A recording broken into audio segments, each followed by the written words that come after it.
Side Story 2. The End of a Dream. Then one of the knights shouted, "You never stood a chance against this man, for he is the knight captain of the Alkal Knight Order, the one and only Gerard Fragrick." Ooh. Ooh. Ooh. Several months after the demon's defeat, this small tavern in Alkal had already seen several performances by minstrels telling the tale of the honorable knight's battle against the wicked creature. With each recounting of the event, cheers and applause would shake the roofs and rafters. Stop with the oohing. That story is already in the past. Within the crowd was one older man who had reached the end of his patience with the storytelling. That man was, as it happens, the very knight whom the stories featured. Knight Captain Gerard. As payback for the endless stories they had previously suffered through, everyone from the king to Gerard's own subordinates had taken to bringing up his exploits on a regular basis.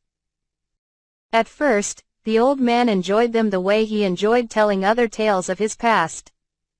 However, these accounts quickly spread throughout the country, growing increasingly exaggerated with each passing day, until they reached a point where the old man thought he would die of mortification. Lately, even his daughter, Connie, had started asking for it as a bedtime story.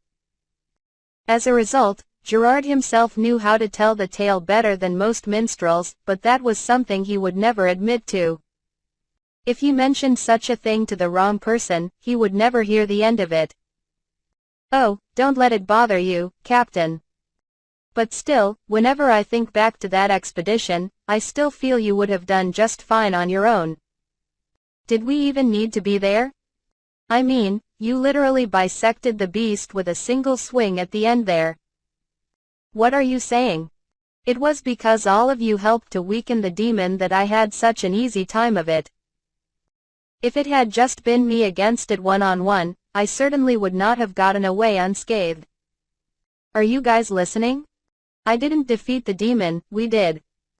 So stop heaping all the credit onto me, I mean it." "Captain," the knights cried. The rest of the tavern wept with emotion as well. Even the innkeeper sniffed once, touched by the scene of his customers' hearts coming together as one. "That's cheating, Captain. You can't just whip out lines like that, the contrast with your usual demeanor makes it that much more effective." "What do you mean by my usual demeanor? Captain, you know what? I don't think I even need a woman anymore. Please make me yours, Captain. Hey, get off me and find yourself a wife already." It was just another day in peaceful Alkal, with Gerard and his subordinates in their usual tavern, raising a ruckus and enjoying each other's company. The cheerful commotion spilled out onto the road, causing passers-by to stop briefly and listen in. The champion who defeated a lesser demon? Well, that was a waste of time, one man in the crowd muttered to himself in a disinterested tone before walking off. At first glance, one might have the impression of him being an extremely beautiful man. His pointed ears, however, betrayed the fact that he was no human but rather an elf. He disappeared quickly into the bustling crowd, already having forgotten the story of the champion who struck the demon down. Naturally, there were both good and bad people in the world, with most falling somewhere in between. But there were also those who fell beyond the boundaries of good and evil. Beings who were infinitely closer to the gods, that is. Hollow diamond, hollow diamond, hollow diamond. The next day, the elf appeared before the king. Not a single one of the soldiers stationed throughout the castle had sensed him coming. And even Gerard, as the knight captain, hadn't the faintest idea when and by what route the infiltrator had reached them. Yet there the stranger stood. And what came out of his mouth was an unthinkable demand. "What did you just say?" The throne room was filled with a silence so tense that it seemed almost suffocating. The elf stood tall before the king of Alkal, clad in a splendid costume and radiating an imperious aura. His features were so fine that one could imagine him as nothing less than nobility or even royalty. "You would make me repeat myself? I did not expect this from the king of Alkal," the man touted as a sage. Well, no matter. I shall say it once more. Become a vassal of our great Rizian Empire and cooperate in the obliteration of the Holy Empire of Daramus.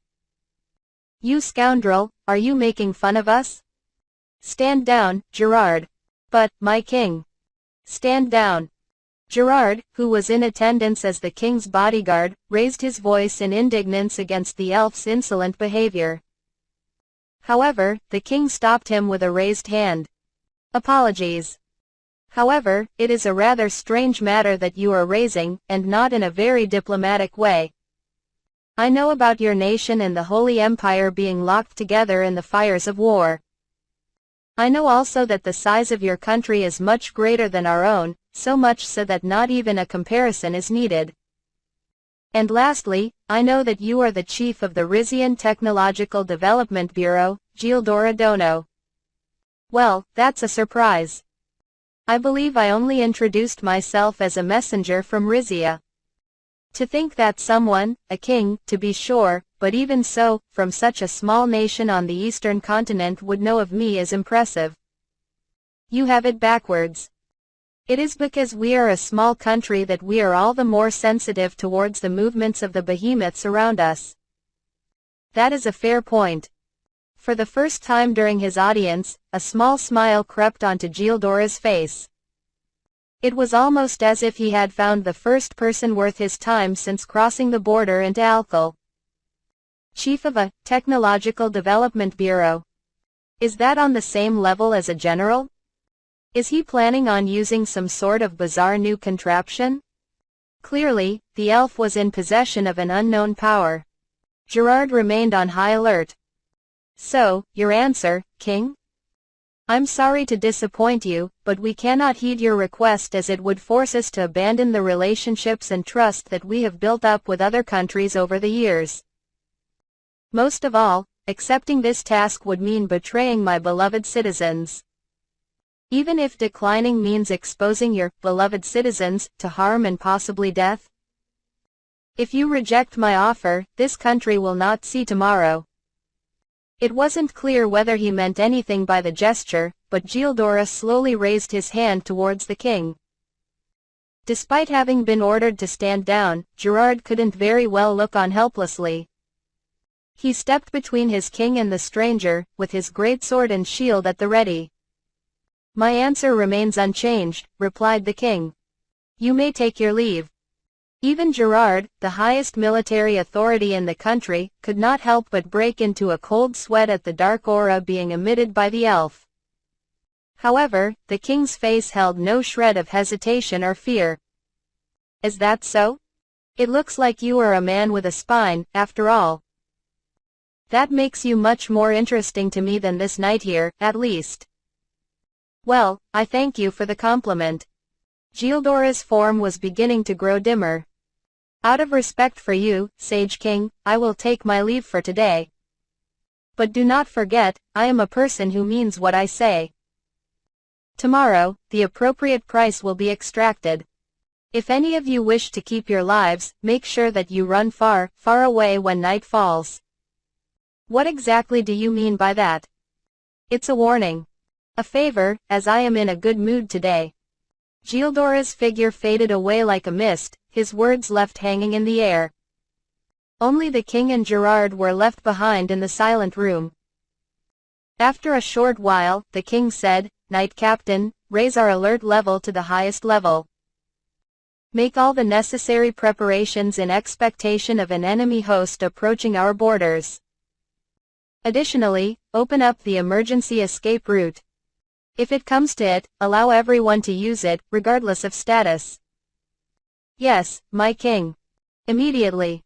As he returned to his senses, the king began to issue more precise instructions. Every military and civil official of the country was summoned and, after a hurried conference, dispatched to carry out their respective duties. However, this was a fatal mistake on Alkal's part. For the threat they were about to face was not an army from Rizia. Hollow diamond, hollow diamond, hollow diamond. What is hell? Is the scene spread before me not the very definition of it? The question looped over and over inside Gerard's mind as he pushed his beloved horse to go as fast as it could. With the capital of Alkal at his back and his daughter riding tandem, he was on his way to find a helping hand from beyond the country's borders. Why did things turn out this way? Why? After making all possible preparations, the country of Alkal greeted the dawn fully ready to stave off an invasion. However, the Rizian host never came. They found themselves faced with something far worse instead. Pestilence. This epidemic, dubbed the Plague of Death, swept through the country within a matter of days. The root of infection was a mystery. Anyone who began to show symptoms would waste away and die by day's end. No one knew of a cure, and the bodies were piling up at a terrifying speed. What made it even worse was that the king had fallen first. With the country having lost its greatest mind and symbol of hope in one fell swoop, everything fell into absolute chaos. Everyone did whatever they could, Gerard included, even if they lacked the relevant training. Having heard rumors of a panacea herb, the knight captain immediately rushed to retrieve some. He exhausted every possibility during his search. But it was too late. The pestilence moved too quickly. 3 days after the nightmare began, Gerard had arrived home late at night to find Betty, his beloved wife, on the floor. Her face was shockingly pale, and a single glance was enough to determine that the illness was wreaking havoc on her body. Thankfully, she was still conscious. Gerard spent that day with his wife and would see no one else. "Betty, my king, my subordinates, my people, I have lost far too much. And, goddammit." The pestilence had already dug its poisonous teeth into Gerard himself, as well as Connie, his beautiful daughter. The girl was now unconscious, and her life was a flickering candle. At this rate, even Connie will. Gerard's mind was filled with nothing but dark thoughts. His spirit was worn down, and he himself was only holding on by the skin of his teeth. The only reason he could still move was the knowledge that his daughter's life was on the line. But the first to give out was not Gerard. His beloved horse had contracted the plague as well. Whoa! Just before collapsing, the stallion gave out one final cry so that its master would know what was coming and leap out of the way in time. Thanks to this, Gerard was able to avoid injury. "Your loyalty has been exemplary, old friend. Sleep now." Having lost his sole method of travel, there was no longer any hope of reaching another country in time. In other words, this was where, but even so, Gerard did not fault his horse. It had carried the two of them this far even in its terrible state, which was a feat worthy of a legend. Although burying the poor creature was beyond Gerard's capabilities, they had been longtime companions who had fought together, and he stopped to pay it a moment of silence. "What can I possibly do now? I have long exceeded my own limits. Any ideas, Connie?" Thrum. A sound that Gerard had never heard before sounded from around the bend before them. It was not the cry of a living creature or the sound of something magical, but something much more inorganic. He didn't have to wonder long, however, as the source of the sound came into view. A golem? Golems were automatons that normally appeared inside dungeons. They were hardly rare, but the one before Gerard's eyes was clearly different. It was armored not with dirt or stone but metal. The steam engine that powered it was an anachronism, but there was no way for Gerard to understand that. All the knight knew was that this was a golem with a bizarre appearance. And most importantly, he knew instinctively that the creature was far more powerful than a lesser demon. Clunk, clunk, clunk. "You are a puppet under that man's control, are you not? Well, I have a sick person here. I'm going to need you to get out of the way. Hollow diamond, hollow diamond, hollow diamond, hollow diamond, hollow diamond.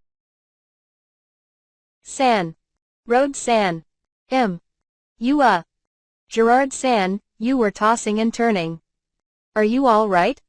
Ephil?" Gerard slowly woke up, finding himself lying on his side in the shade of a tree. Apparently, he had been asleep for quite some time. A dream. Did you have a nightmare? Do you want some herbal tea? Ephil retrieved a teapot and cup from Clotho's storage. Yes, I'll have some, thank you. Here you go. I had Clo-chan store it at the perfect temperature, so it should still be warm. Gerard took a sip with his helmet still on. So delectable. I'm glad you like it. Is it helping you to feel calmer? For the most part, yes. It was a very nostalgic dream. One that I haven't had for a long time. A nostalgic dream? All of my dreams are of Master. I see you've already learned how to naturally slip boasts about your love life into conversations. I'm not quite sure how I feel about that. If Connie had grown up, would she have become a sweet girl like Ephil? The thought crossed Gerard's mind for just a moment before he chased it away to a corner. Obsessing over the past might interfere with what he had to do now. I told my king that I would fully acknowledge him once he fulfills his end of the contract, but could it be that I was the one lacking in determination? What are you talking about? I was just thinking that I wanted a grandchild soon. Give me power. Give me grandchild power. What? While watching Ephil devolve into a red-faced fluster, Gerard shored up his resolve to look towards the future.